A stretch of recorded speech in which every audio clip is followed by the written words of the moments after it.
Olive was standing on the deck of a huge wooden sailing ship in the middle of the sea. Okay, look at all that water. Ahoy there! Olive saw a cat wearing a dashing outfit and a sailor's hat. Welcome aboard. I'm Captain Chris Columbus, the most famous explorer in all of the seven seas.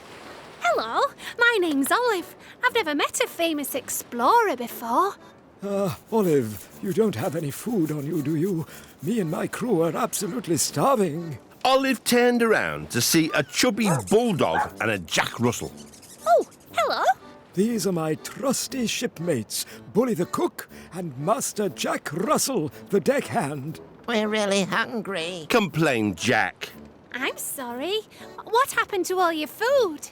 A few days ago, we sailed through a terrible storm. An enormous wave washed all our food overboard, along with my map of the seven seas. Now we're down to our very last tiny piece of stale bread, Said Bully sadly. Oh dear, that's not going to fill you up. Said Olive. And without my map, we're lost and can't find our way back home. I'm not very good with maps and directions, but maybe I can find you something to eat. Olive looked at Bully's vest and Jack's mop. A mop? A string vest? I think I may have an idea. Olive tugged on a loose end of Bully's vest. It unravelled into a long piece of string, which she tied to the end of the mop. Oh, what's that for? Asked the confused Captain Chris. It's a fishing rod. We can use it to catch fish for dinner. I just need something to get the fish to bite. Olive spotted the last scrap of bread in the basket. She tied it to the end of the fishing line and threw it in the water. Oh! Cried the crew. Our last scrap of bread. You'll just have to wait. So they waited, and they waited. All their tummies rumbled because they were so hungry. After what seemed like ages, there was a tug on the line. Olive pulled a massive fish out of the sea. Hooray for Olive! Hooray! Cheered the crew. Olive caught fish after fish and all sorts of other tasty sea creatures. Then, suddenly, Olive felt one almighty tug. Oh, help! The crew all grabbed hold of the rod and together they pulled out a huge whale who immediately sneezed and from its blowhole gushed a spout of seawater with a map on top. My map! Now we're no longer lost. Let's celebrate. Woohoo!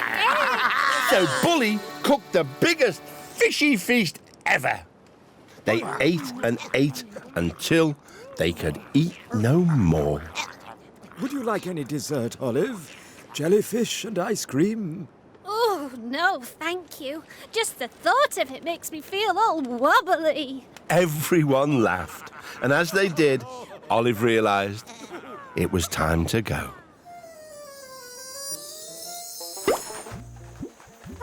Typical Olive, daydreaming again. Said her mum. Egg? Actually, I've been sailing on the high seas. Your head's been in the sand too long, dear. Said Olive's dad. Her little brother laughed. But Olive wasn't listening. She was already dreaming of her next big adventure.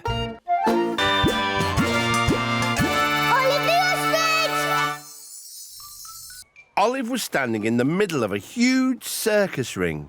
She was wearing big shoes, a silly wig, and a large red nose, just like the one worn by a clown in a poster she could see nearby. Oh, I'm at the circus. Suddenly, someone shouted. Oh, look out! A cheeky little monkey wearing a red hat swung past, snatching her red clown's nose from her beak. Hey, come back! You'll never catch him. He stole my red nose too. Said a very sad-looking seal, dressed in a clown costume. I've been trying to get him a red nose back all day, but he's just too quick. Oh, I'm Olive, and you were on that poster. I am the great Grimaldi, the funniest clown in town. Or at least I was.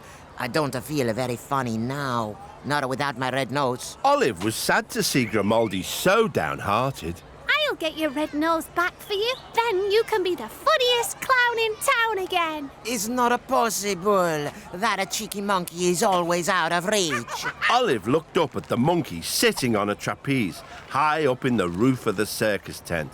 He was wearing a red nose. Then she saw the circus cannon nearby. A cheeky monkey too high to reach. A circus cannon? I think I may have an idea. You can get my red nose back? Grimaldi asked. Yes, wish me luck. Suddenly, the cannon went boom, shooting Olive up into the air like a rocket. Pecking!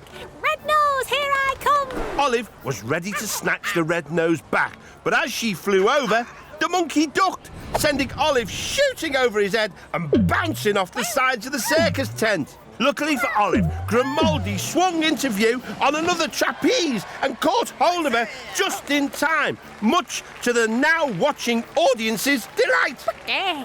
Oh, thanks, Grimaldi. Olive looked down and saw the red-nosed monkey balanced on a high wire below them. OK, one red nose coming up. Olive let go and dropped down onto the high wire, catapulting the surprised monkey back up towards Grimaldi, who caught him by his feet. Gotcha! Cried Grimaldi. Suddenly, the monkey threw the red nose up towards Grimaldi. Hey, catch! Called the monkey. Grimaldi caught the red nose, but he had to let go of the monkey's feet, and the monkey dropped down onto the high wire, sending Olive catapulting. I have it! Olive looked down. But who has us? They tumbled towards the circus ring below. Luckily, they landed in a safety net. Who are they laughing at? They're laughing at you, Grimaldi. You don't need a red nose to be funny. You're Grimaldi, the funniest clown in town. You're right. Just then, Olive heard something falling from above. She looked up and plonk! The monkey had dropped her red nose, and it landed right back on Olive's beak. Bravo, Olive. You make a great clown. Well, I do like a bit of clowning around. They both laughed, and as they did, Olive realised it was time to go. Typical Olive, daydreaming again. Said her mum. Pecking? Actually, I've been clowning around in the circus. Your head's been in the sand too long, dear. Said Olive's dad. Her little brother laughed. But Olive wasn't listening. She was already dreaming of her next big adventure.